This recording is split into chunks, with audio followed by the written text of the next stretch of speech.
We have a first tonight on the DK Project. Tonight is the first video that we're doing with someone that reached out because of a video that they seen online. You know, typically we reach out to people in our community that we know have a story to share, or leaders in our community or our churches, and we ask them to come on here and share their story so you can better get to know them. But tonight, you're going to meet a lady that had seen one of our videos and reached out to us. You know, at first I was hesitant to do this video because I didn't know this lady. She was someone in our community. I had just never met her. But after talking to a few people that knew her, I feel confident that you need to hear her story. Her story is very powerful. It is a story of grief. It's a story of overcoming grief, but it's also an ongoing story. And what I mean by that is not everybody that we do a video on here at DK Project has come out of the other side. A lot of people are still living their testimony real time. They're still in the midst of their story. And I think it's very important for us to let those people share where they are, so we can meet them where they are. We can meet them in that grief or in that trial in their life, and love on them and fellowship with them. So we encourage them the way God intended. And I think that is very important. So what we're going to do here is a two-part series. We're going to do a video tonight where we're going to introduce you to Debbie and let her tell her story and tell you about the things that she's gone through, the things that she's witnessed, the things that she's encountered in her life that nobody should have to go through. And then we're going to love on her, and we're going to encourage her, and we're going to fellowship with her for the next few months. And then we're going to come back and we're going to check in with Debbie, and we're going to see how God has moved in her life. So with all that being said, let me introduce you to Debbie Crouch. Good morning. My name is Debbie Crouch. I'm a wife. I'm a mother. I'm a nanny and a great nanny. But most of all, I'm a child of God. The Lord stepped into my life. I thought when I was 12 that was just playing the game of salvation with the other kids. But when I was 32 years old, my late husband was in seminary, and I was typing his chapel notes for him. I did for some of the other ministers, and I was able to read a lot.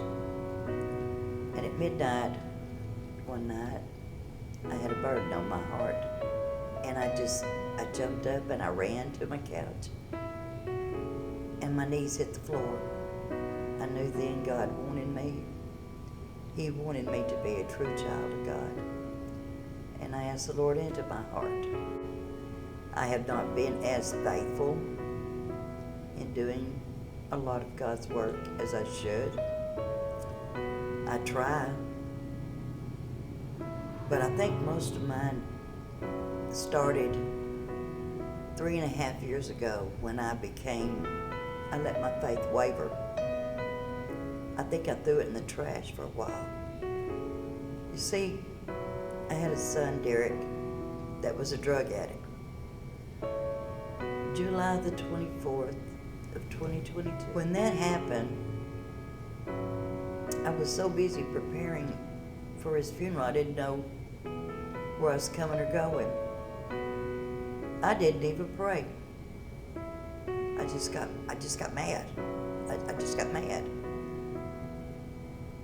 I didn't feel like God loved me because why would he take one of my babies, you know? So I just pushed away. I had started going to church where my son Jonathan was pastoring at Maud. And I was trying to get closer and closer. But that faith just wasn't there. My heart, I was working so hard on getting my heart right. But I think most of it was anger. The fact that I didn't know how to put my faith back where it belonged because I wasn't allowing God to take over. But your faith can waver, and I did so bad because I just felt like God wasn't listening to me. He wasn't healing this mama's heart like I needed. And in reality, he was. I wanted the hurt to go away. God wasn't working fast enough for me. I don't think he was healing my heart fast enough is what I felt, okay? So I just strayed away. Debbie was going to rule it one way or the other and fix her own self. So I have rocked on for 3.5 years now. I've shunned myself away from everyone. The only ones I really care to be around are my husband and my children, our children, should I say, and our grandbabies. But I got to watching DK Project, and I made a statement on Miss Rhonda Stones, and she asked me would I like to give my testimony. So I guess you could say my testimony is grief and faith. So in the last couple of weeks, I have prayed harder than I have prayed many years.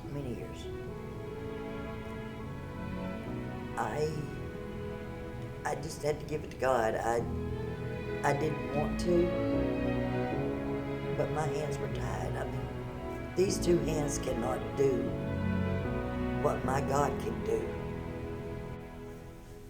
But the peace that he gives me is how I know that his arms are right there holding me. Grief makes you a very bitter, angry person. It makes you doubt so many things. It makes you doubt God. It makes you doubt yourself.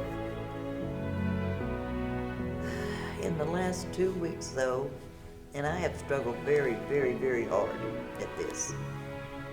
In the last 2 weeks, and I am a crier, so it's what it is. But in the last 2 weeks,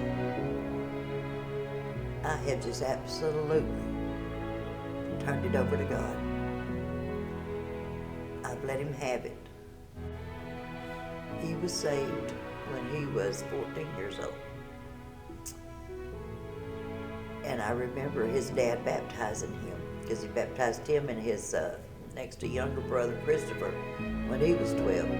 He baptized both of them at the same time. And Derek had gone to the penitentiary a couple of times. He started going to church with me. And they had an altar call. And Derek was not a people person. And he got up and he gave his testimony. And one of the reasons that I'm giving mine is that I have found that open door I needed to walk through, to have greater faith than I've ever had in my life, because I've had people come to me and tell me, I was there that day, Miss Debbie, when Derek gave his testimony. That young man's heart was right. So when God called my son home, he's no longer hungry. He's not homeless. He's not on drugs. He's not a bitter person anymore. My main concern was my faith. Lord, restore my faith. Restore my energy. Restore my want to. And that's all I'm asking is put back what I used to have. That's all I'm wanting in my life, is to put back what I used to have. I mean, I want to be able to smile a lot more. And with this testimony, I prayed hard. Don't think your faith, well, it cannot ever waver. It can and it will. Mine has through the process of grief. But like I said, in the last 2 weeks, what I've been shown, well, I guess it's the last 5 weeks, because my husband got extremely sick. And all I could do was say, God, not again, not again, not again, not again. I didn't want any more. And then I remembered something. Hold to the hem of his garment. If you fall, you still got hold of that hem of his garment, and he's going to lift you up, and you're going to be able to walk. You're going to walk, you're going to make it. And that's what I know about myself now is I'm going to make it. And for everyone that has stood behind me and encouraged me, there's just not enough words and not enough love to let you know how I feel. But I'm going to say it's going to be okay. It's going to be fine. And God's going to take care of me just like he always has. And I'm going to keep being Nanny Debbie. No other choice. I thank you for your time. I do ask for a lot of prayers for me to be able to continue through my life.